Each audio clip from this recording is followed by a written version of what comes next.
don't you feel it? On the break of dawn, I'll follow you to carry on. On the break of dawn,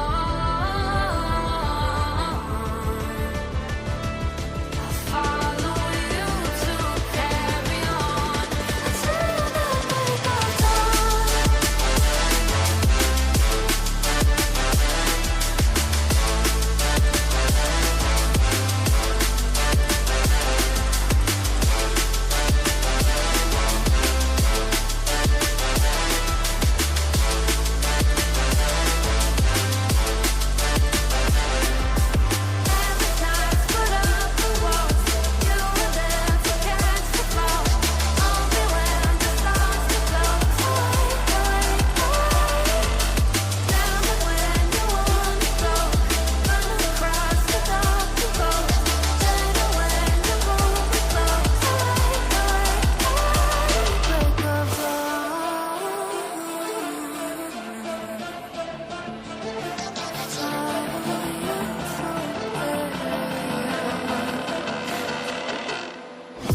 Got a monster inside of me, you better watch out. If your enemies are road ahead, a full prophecy to be the greatest beast the world has ever seen. I feed him every day like the bones clean. I feed him all the hate and he grows me. And he gets cars real big, gets off quick. And if you cross him, you might drop dead. Metaphorically, of course, handling the score, never getting bored. Lots of blood and gold, always wanting more. Freedom from the source, they don't really understand until they feel the force of blood. And if you start shit, you be hard lived in the darkness. Torn apart quick, you let scars rip, you be chewed up and discarded.